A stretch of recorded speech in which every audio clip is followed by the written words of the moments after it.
अगर इंडिया भारत बन जाता है तो क्या सभी भारतीय साइटें बंद हो जाएंगी? संसद के एक विशेष सत्र के बारे में अटकलें लगाई जा रही है, जहां सरकार देश के नाम भारत से भारत में बदलने का प्रस्ताव रख सकती है। यह संभावित रूप से .in डोमेन वेबसाइटों को प्रभावित कर सकता है। हालांकि TLD को अपडेट करने या बनाए रखने के निर्णय के लिए IAANA और ICAANAN जैसे वैश्विक संगठनों से सहयोग की आवश्यकता होगी।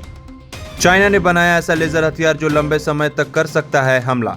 चीन की सेना ने एक ऐसा लेजर हथियार बनाया है जो लंबे समय तक हमला कर सकता है। आमतौर पर लेजर हथियार ज्यादा समय तक हमला नहीं कर सकते क्योंकि वो गर्म हो जाते हैं, लेकिन चीन ने अपना लेजर हथियार को ठंडा रखने की तकनीक खोज ली है, मतलब लेजर हथियार के लिए नया कूलिंग सिस्टम। ये national university of defence technology के वैज्ञानिकों ने डेवलप की है।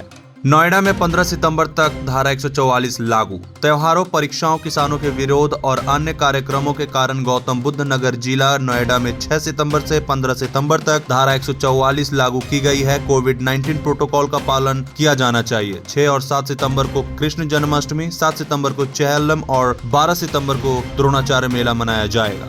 घर की मरम्मत के लिए 70,000 रुपए की सहायता की घोषणा। उत्तर प्रदेश सरकार ने गरीब परिवारों को मरम्मत के लिए 70,000 रुपए की सहायता प्रदान करने की योजना की घोषणा की है। इस योजना का उद्देश्य प्राकृतिक आपदाओं और भारी बारिश से प्रभावित परिवारों को सहायता प्रदान करना है। यह सहायता उन परिवारों को भी प्रदान की जाएगी जिन्होंने इन घटनाओं के कारण अपने किसी सदस्य को खो दिया है।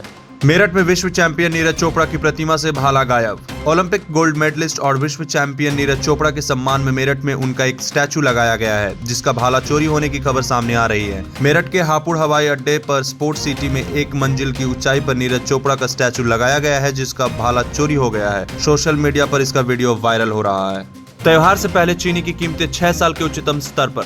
देश में महंगाई कम होने का नाम नहीं ले रही है। दाल, चावल, गेहूं, टमाटर और हरी सब्जियों के बाद अब चीनी एक बार फिर से महंगी हो गई है। पिछले 15 दिन के अंदर इसकी कीमत में 3% की बढ़ोतरी दर्ज की गई है। इससे रिटेल मार्केट में भी चीनी का रेट महंगा हो गया है। चीनी की कीमतें बढ़कर 37,760 रुपए प्रति मीट्रिक टन हो गई। मोदी सर ने मामले में राहुल गांधी की बहाली को सुप्रीम कोर्ट में चुनौती।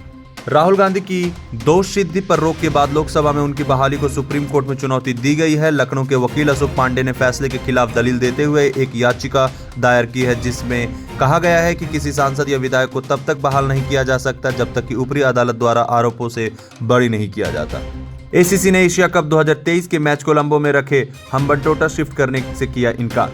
एशियन क्रिकेट काउंसिल ACC ने एशिया कप 2023 के शेड्यूल में फिलहाल किसी तरह का बदलाव नहीं करने का मन बनाया है। हाल ही में खबरें आई थी कि श्रीलंका में बारिश के चलते सुपर 4 चरण के मैच और फाइनल को कोलंबो से हम्बनटोटा शिफ्ट किया जा सकता है। बता दें कि एशिया कप 2023 का आयोजन हाइब्रिड मॉडल के तहत पाकिस्तान और श्रीलंका की मेजबानी में हो रहा है। सब्जियों की कीमतों में गिरावट। महंगाई को लेकर RBI पूरी तरह सतर्क। RBI गवर्नर शक्तिकांत दास मानते हैं कि सब्जियों की कीमतें घट रही है और केंद्रीय बैंक महंगाई दर पर करीब से नजर रख रहा है। 7.44% की मौजूदा दर चिंता का विषय है, लेकिन 4% के लक्ष्य को हासिल करने के प्रयास किए जा रहे हैं। भविष्य की योजना बनाने के लिए परिवारों और व्यवसायों के लिए स्थिर मुद्रास्फीति महत्वपूर्ण है।